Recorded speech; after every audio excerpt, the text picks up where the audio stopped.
బిడ్డలందరికీ ప్రభువైన యేసుక్రీస్తు వారి నామములో శుభములు కలుగునుగాక. ఆమెన్. ప్రియులారా, అందరూ బాగున్నారు కదా? మంచిది. ఉదయకాల సమయంలో దేవుని వాక్యాన్ని మనం జ్ఞాపకం చేసుకుందాం. కీర్తన గ్రంథము 40వ సంకీర్తన 10వ వచనం. నేను నీతిని నా హృదయంలో నుంచుకొని నేను ఊరక ఉండలేదు. నీ సత్యమును నీ రక్షణను నేను వెల్లడి చేసి ఉన్నాను. దేవునికి స్తోత్రం. ప్రియులారా, ఈ మాటను భక్తుడైన దావీదు గారు మాట్లాడుతున్నట్టు ఒక చక్కని మాట. ఈ మాటలో మంచి అర్థం ఉంది.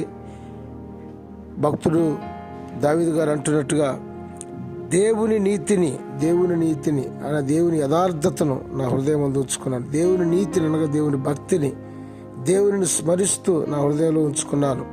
దానిని నేను వెల్లడి చేసి ఉన్నాను అంటాడు. అంతేకాదు, నేను ఊరుకొని ఉండలేదు. నా హృదయంలో అది ఉంటే నేను ఊరుకొని ఉండలేదు, నేను దాన్ని వెల్లడి చేస్తూ ఉన్నాను.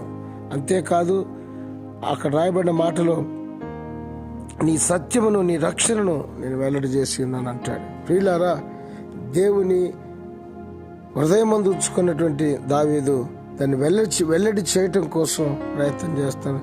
నేను దేవుని నమ్ముకున్నానులే, నేను ఇంట్లో ఉందామలే, లేకపోతే నేను ఎక్కడో ఉందామలే అనే ఆలోచన కాదు. దాన్ని వెల్లడి చేయటం కోసం ఆయన ప్రయత్నం చేస్తున్నాడు.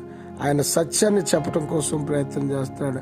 నేను రక్షణ పొందాను అనే సంగతిని తెలియజేయటం కోసం ప్రయత్నం చేస్తున్నాడు. ప్రజల మధ్యకి వస్తున్నాడు, జనుల మధ్యకి వస్తున్నాడు, సంఘంలోకి వస్తున్నాడు, సమాజంలోకి వస్తున్నాడు, దేవుని మందిరంలోకి వస్తున్నాడు, దేవుని సన్నిధిలోకి వస్తున్నాడు. వచ్చి ఆయన ఏదైతే పొందుకున్నాడో, ఏదైతే తను సంతోషిస్తున్నాడో, ఏదైతే దేవుడు తనకు అనుగ్రహించాడో దాన్ని వెల్లడి చేయటం కోసం ఆయన ఇష్టపడుతూ ఉన్నాడు. ప్రియ స్నేహితుల, సహోదరి, మరి నేను కూడా దేవుని చేత రక్షింపబడిన వారము.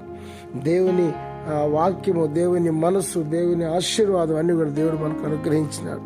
దాన్ని నువ్వు అలాగే దాచిపెట్టుకుని ఉంటున్నావా? దేవుని సన్నిధిలో వెల్లడి చేయాలి. దేవుని కొరకు సాక్ష్యం చెప్పగలగాలి. దేవుని సన్నిధిలో దేవుని కొరకు పాట పాడగలగాలి, కీర్తించగలగాలి, దేవుని మహిమపరచగలగాలి, దేవుని ఆరాధించగలగాలి. అదే వెల్లడి చేయటం అంటే. దావీదు ఊరకుండలేదు, ఊరుకోనుండి ఆయన అలా కూర్చొని ఉండలేదు. దేవుని సన్నిధిలోకి వచ్చి ఆయన వెల్లడి చేసినట్లుగా మనం చూస్తున్నాం. ఈరోజు మనం కూడా దేవుడు మనకి ఇచ్చినటువంటి ఆశీర్వాదములు అన్నీ కూడా జ్ఞాపకం చేసుకుని దేవుని సన్నిధిలో వెల్లడి చేసేవారుగా ఉన్నాము. దేవుని ఆరాధించేవారుగా ఉండాలి, దేవుని స్తుతించేవారుగా ఉండాలి. కనుక ఊరకుండక దేవునితో అద్భుతమైనటువంటి ఆ మహిమను చూసే అద్భుతమైన సమయాన్ని మనం పోగొట్టుకొనక దేవుని సన్నిధికి వద్దాం. దేవుని సన్నిధిలో ఊరకుండక దేవుని సత్యమును, దేవుని రక్షణను, దేవుని కార్యమును మనం వెల్లడి చేసి దేవుని మహిమపరచుదాం. రండి, మనందరం కలిసి పరమదేవుని స్తుతించి ఆరాధించుదాం. దేవుడు మిమ్మల్ని, మీ కుటుంబాలను దీవించునుగాక. ఆమెన్.